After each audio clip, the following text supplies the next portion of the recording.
This is the best and worst precon that Wizards has ever made. We've got a commander that draws cards when you sacrifice stuff. Never seen that before, right? With Dina though, you can get your draw engine active as early as turn 3. But there's just one problem. They forgot to add the sacrifice. There are 8 sack outlets in Golgari for less than 2 mana. But how many did Wizards add? 2! It's like you've just bought a brand new Bentley off the lot and they forgot to give you the keys. There are 3 major issues here which will hold you back. We're going to break those down here, figure out what they did right, and go over why this is one of the best precons to upgrade. This deck has some of the strongest engines that I've seen in a precon, but sadly there is one major piece missing to enable it all. If you're awake in the intro, you should already know what it is.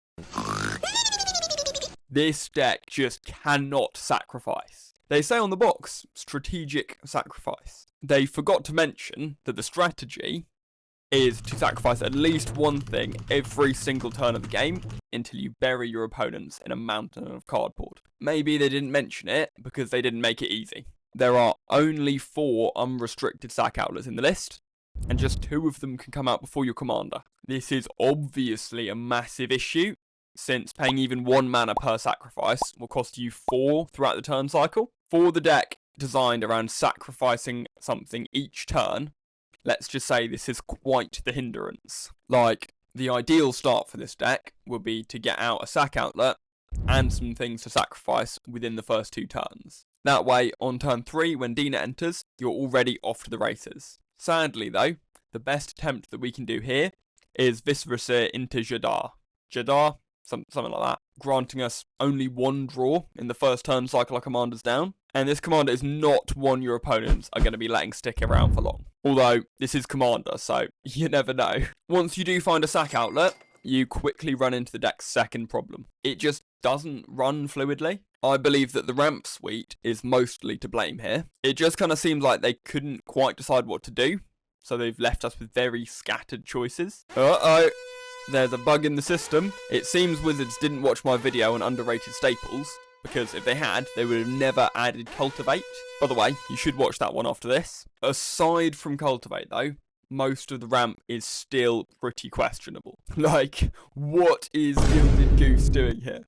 We only have one other way of making foods. Plus, all of the 3 mana ramp is just very clunky, since it matches our commander's cost. This leaves most games feeling like you just do not have the mana to keep up with your draw engine. Of the 10 pieces of ramp that we have here, 2 of them barely even count, another 2 are super clunky, and then there's the goose. That only leaves us with 5 pieces of functional ramp.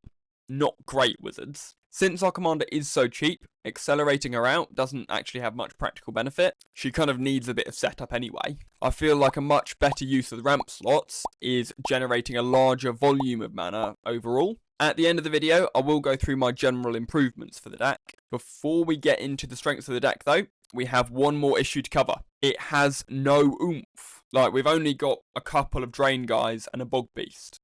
End of story. Defiling Dagomoth and Blossoming Bog Beasts are absolute behemoths. Try saying that 3 times fast. But you are mostly relying on your commander's life gain to make them actually hit big. That being said, they just haven't leaned into Dina's second ability at all. There are no big O's to sack, and very few payoffs for the counters. This deck just has major issues finishing out the game. The second ability is great if utilised properly.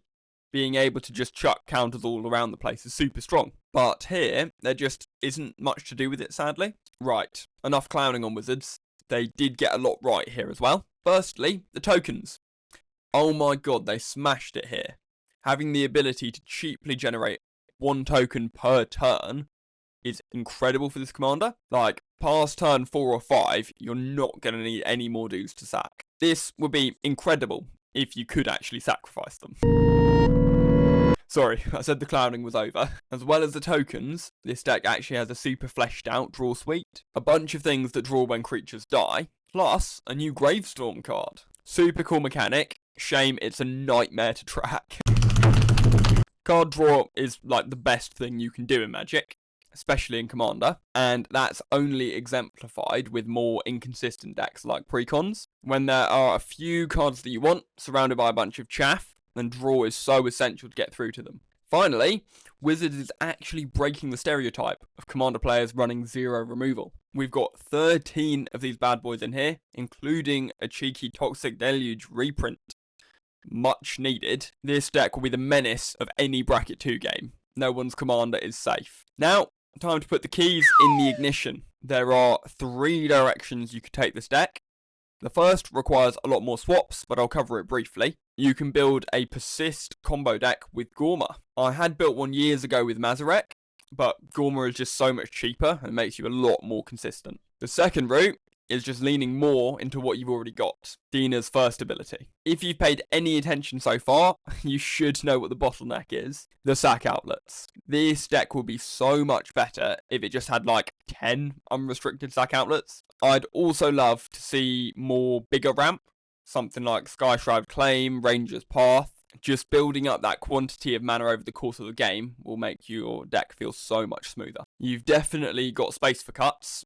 I mentioned a few cards earlier, but there's a decent amount of chaff alongside the gold. The creatures that recur themselves or others are generally pretty bad, aside from maybe Bloodghast. And it's sad to say, seeing as it's a new card, but I'm just not a fan of Stensian Sanguinist. The deck just really doesn't do enough mana-wise to make it worthwhile. Another option is leaning more into the 1/1 counters. Dina's second ability is just left in the gutter with this default build. But if you completely ignore it, then you're just missing out loads. Cards like Hangerback Walker, Mindless Automaton, or Crystalline Crawler are all sweet here. Equally, you could actually use the counters to end the game, something this deck really struggles with. Pathbreaker Ibex, Colonian Hydra, and Ouroboros. These guys get games over super quickly if you're stacking up counters. If you're looking to upgrade this deck or any other of the Strixhaven Precons, then come check out the Discord server. I'm looking to start doing focused deck reviews where I can dive into your decks and actually help you become a better deck builder through that process. Now, I genuinely believe this is one of the best Precons to upgrade. Am I biased because of my Golgari tendencies? Probably. But am I wrong? No. If you pair a super strong draw engine with tokens and sacrifice, then I'll always be there. There are 5 massive mistakes that I see everyone making in deck building. Please don't be that guy ramming your head into a brick wall over and over. Check out this video to avoid them once and for all.